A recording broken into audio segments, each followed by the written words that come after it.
Hello guys, അപ്പം എല്ലാവർക്കും തമിഴിൽ കണ്ടപ്പോൾ മനസ്സിലായിട്ടുണ്ടാവും നമ്മുടെ ഫേമസ് യൂട്യൂബർ അല്ലെങ്കിൽ നമ്മളെല്ലാവരും ഇഷ്ടപ്പെടുന്ന യൂട്യൂബർ പ്രവീൺ പ്രണവ് എന്നുള്ള ചാനൽ. പ്രവീണിൻ്റെ ഭാര്യയുടെ അച്ഛൻ അല്ലെങ്കിൽ നമ്മൾ ഭാര്യയുടെ മൃദുലയാണെങ്കിൽ നമ്മളെല്ലാവരും നല്ല രീതിയിൽ അറിയുന്നതാണ്. പ്രവീൺ പ്രണവ് ഇവരുടെ വീഡിയോയിൽ അവരുടെ കല്യാണം കഴിയുന്നതിന് കുറച്ച് നാൾ മുന്നേ തൊട്ട് ഇവരുടെ ഫാമിലിയും മൃദുലയും എല്ലാം നമ്മൾ കണ്ടു തുടങ്ങിയതാണ് അല്ലേ. അപ്പം അച്ഛൻ മരണപ്പെട്ട വാർത്ത ഇന്നലെയാണ് പ്രവീൺ യൂട്യൂബിൽ പോസ്റ്റായിട്ട് ഇട്ടിട്ടുണ്ടായിരുന്നു. അങ്ങനെയാണ് നമ്മളെല്ലാവരും അറിഞ്ഞത്. പക്ഷേ എന്താണ് കാരണം എന്നൊന്നും അവർ ഇതുവരെ അവരൊരു വീഡിയോയിൽ ഇപ്പം മരിച്ചിട്ടൊരു ദിവസം ആയതേ ഉള്ളൂ. ആരും പെട്ടെന്ന് വീഡിയോ ചെയ്യാനുള്ള മാനസികാവസ്ഥയിലൊന്നും ആയിരിക്കില്ല. എന്നാൽ പോലും നമുക്കൊരു അറിവ് കിട്ടിയെന്ന് പറഞ്ഞാൽ അച്ഛനെ പെട്ടെന്ന് അറ്റാക്ക് വന്ന് അങ്ങനെ മരിച്ചെന്നാണ് നമുക്ക് അറിവ് കിട്ടിയത്. പിന്നെ പ്രത്യേകിച്ച് വേറെ അസുഖം കാര്യങ്ങളൊന്നും ഇല്ലാതെ ഡയബറ്റിക് പേഷ്യൻ്റ് ആയിരുന്നു, അല്ലാതെ പ്രത്യേകിച്ച് അസുഖമൊന്നുമില്ല. അപ്പോൾ അങ്ങനെ ഒരാൾ പെട്ടെന്ന് പോകാമെന്ന് പറഞ്ഞാൽ ഒരു കുഴപ്പമില്ലാത്ത ഒരാൾ, അത് വല്ലാത്തൊരു നൊമ്പരം തന്നെയാണ് നമ്മൾ വീട്ടുകാർക്കെന്ന് അറിയാം. അപ്പം എല്ലാവർക്കും പെട്ടെന്ന് ഇതിന് റിക്കവർ ആവാൻ പറ്റട്ടെ എന്ന് പ്രാർത്ഥിക്കുന്നു. അതിനുള്ള മനഃശക്തി ദൈവം തരട്ടെ. ഒരു 1.5 വർഷം അല്ലെങ്കിൽ ഒരു 2 വർഷം ആയിട്ടുണ്ടാവും.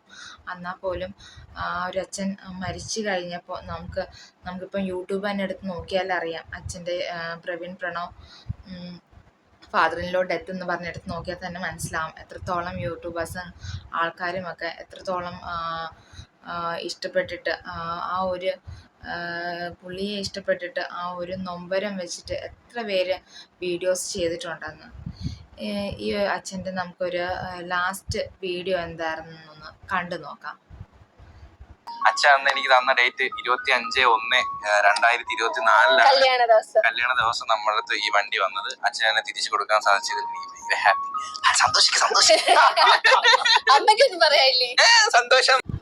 പുതിയൊരു സംരംഭത്തിലോട്ട് കാലെടുത്ത് വെക്കും മുന്നേ തന്നെ ഈ പോയി അപ്പം അതിൻ്റെ ആ ഒരു വേദന എന്താണെന്നുള്ളത് ഇപ്പോൾ അവർക്ക് മാത്രമേ അറിയാൻ പറ്റത്തുള്ളൂ. അതെന്ന് വെച്ചാൽ മൃദുലയുടെ കല്യാണം കഴിഞ്ഞപ്പോഴാണ് അച്ഛൻ മൃദുലയ്ക്ക് സ്ത്രീധനമായിട്ട് നൽകിയതായിരുന്നു. അതും ഓട്ടോമാറ്റിക്കായിട്ട് ഉള്ളൊരു കാറ് സ്വന്തം മോടെ ഇഷ്ടത്തിന് ആ ഒരു ഓട്ടോമാറ്റിക്കായിട്ടുള്ള പെൺകുട്ടികളാകുമ്പോൾ ഓട്ടോമാറ്റിക്കായിരിക്കും ഒന്നുകൂടെ എളുപ്പം. അപ്പം അതുകൊണ്ട് പുള്ളിക്കാരൻ്റെ സമ്പാദ്യം എടുത്ത് പുള്ളിക്കാരനത് മോക്ക് ഇഷ്ടമായിട്ട് കൊടുത്തതാണ്. പക്ഷേ മോളത് തിരിച്ചറിഞ്ഞ് അച്ഛനെ ഗൾഫിൽ പോകണ്ട, ഇനി അവിടെ പോയി ജോലി ചെയ്യണ്ട എന്നുള്ള ഒരു ഇതിൽ പ്രവീണും മൃദുലയും കൂടെ അവരുടെ ഇഷ്ടപ്രകാരം ആ ഒരു കാറ് തിരിച്ചു കൊടുക്കുന്ന ആ ഒരു വീഡിയോ നമ്മൾ ഒരാഴ്ച മുന്നാണ് ആ ഒരു വീഡിയോ കണ്ടത്.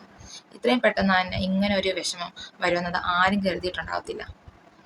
നമുക്കതുപോലെ തന്നെ ഈ അച്ഛൻ സ്വന്തം മകൾ യാത്ര പോയപ്പോൾ ആ ഒരു വിഷമം പ്രകടിപ്പിച്ച ഒരു വീഡിയോ ഉണ്ട്, ഇവരുടെ ചാനലിലുണ്ട്. അത് ഞാനൊന്ന് കാണിക്കാം.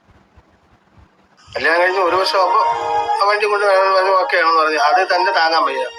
ഇതിനെ പ്രസവിച്ച് വളർത്തി ഇത്രയും വർഷമായിട്ട് 24 വർഷമായിട്ട് ഇപ്പം കൊടുക്കുമ്പോ അപ്പൊ അച്ഛനും അമ്മയും ഉണ്ടാകുന്നതായിരിക്കും സംഭവം. പിന്നെ വിഷമമുണ്ടല്ലോ, അച്ഛനും അമ്മയും വരുമ്പോ മക്കൾക്ക് വിഷമമില്ല, അച്ഛനമ്മമാർക്ക് മാത്രമേ വിഷമമുള്ളൂ. വിഷമം എന്ന് പറയുന്ന ഒരു സാധനം എന്താ കാരണം എന്ന് വെച്ച് കഴിഞ്ഞാൽ അതേപോലെ ഒരാളുടെ കയ്യിൽ ഏൽപ്പിച്ചേക്കുന്നത്. അതുകൊണ്ട് ധൈര്യം എനിക്ക് മേളില്ല. രാത്രി യാത്രയില്ല. അച്ചാച്ചി പോവാം. ബ്ലംബടിച്ചതിന്റെ പോലെങ്കിൽ വന്നിട്ട് അടിച്ച ബ്ലം. സത്യം പറഞ്ഞാൽ ഈ ഒരു അച്ഛനെ ഇത്രയും ഇഷ്ടപ്പെടാൻ കാരണം എന്ന് വെച്ചാൽ ഇപ്പം കുറച്ച് നാൾ മുന്നേ ആണ് എന്തായിരുന്നു മൃദുലയുടെ ഡെലിവറിയുടെ കുറച്ച് നാൾ മുന്നേ ആണ് എന്തൊക്കെയോ പ്രശ്നം കാരണം അവരങ്ങനെ അവിടെ നിന്ന് ഇറങ്ങി. അപ്പം അത്രത്തോളം ഈ ഒരു അച്ഛൻ അവരെ സപ്പോർട്ട് ചെയ്തിട്ടുണ്ട്. പ്രവീണിനെ ആണെങ്കിലും മൃദുല ആണെങ്കിലും അത്രത്തോളം നല്ല രീതിയിൽ നല്ല സപ്പോർട്ടും കാര്യങ്ങളുമായിരുന്നു. അത് നമ്മൾ ഓരോരുത്തർക്കും അറിയാവുന്ന ഒരു കാര്യമാണ്. അപ്പോൾ അതുകൊണ്ട് തന്നെയാണ് ഇത്രയും ഈ ഒരു അച്ഛൻ പ്രിയപ്പെട്ട ആളായി മാറിയത്. അത് കാരണം തന്നെ നമുക്ക് നല്ല വിഷമമുണ്ട്. മീൻസ് ഇന്നലെ ഉള്ള ഒരാൾ പെട്ടെന്ന് മരിച്ചെന്ന് അല്ലെങ്കിൽ പെട്ടെന്ന് നമ്മുടെ കൂടെ ഇല്ല, അവരുടെ വീട്ടുകാരുടെ മാനസികാവസ്ഥ എന്തായിരിക്കും എന്നൊക്കെ എല്ലാം നമുക്ക് മനസ്സിലാക്കാൻ പറ്റും അല്ലേ. അതുപോലെ തന്നെ മൃദുലയ്ക്കും പ്രവീണിനും നിങ്ങളുടെ കുടുംബത്തിനും ഈ ഒരു വിയോഗം നിങ്ങൾക്ക് ദൈവം ഒരു എല്ലാം പെട്ടെന്നെല്ലാം ഇതാവട്ടെ, എല്ലാം അതിൻ്റേതായിട്ടുള്ള സമയത്തിന് എല്ലാം ദൈവം നിശ്ചയിച്ചിട്ടുണ്ട് ഓരോ കാര്യങ്ങളും. അതിനനുസരിച്ച് കാര്യങ്ങൾ മുന്നോട്ട് പൊയ്ക്കൊണ്ടിരിക്കും. എന്നാലും ഇതൊക്കെ നിങ്ങൾക്ക് സഹിക്കാനുള്ള ആ ഒരു മനക്കട്ടിയും കാര്യങ്ങളും പിന്നെ അടുത്തുള്ളവരുടെ സപ്പോർട്ടും കാര്യങ്ങളും എല്ലാം നിങ്ങൾക്ക്, അതുപോലെ തന്നെ പ്രവീണിൻ്റെ വീട്ടിലുള്ളവരും നിങ്ങളെ സപ്പോർട്ട് ചെയ്യട്ടെ, അവർ തിരിച്ചു വരട്ടെ എന്നെല്ലാം നമ്മൾ ഓരോരുത്തരും പ്രാർത്ഥിക്കുന്നുണ്ട്.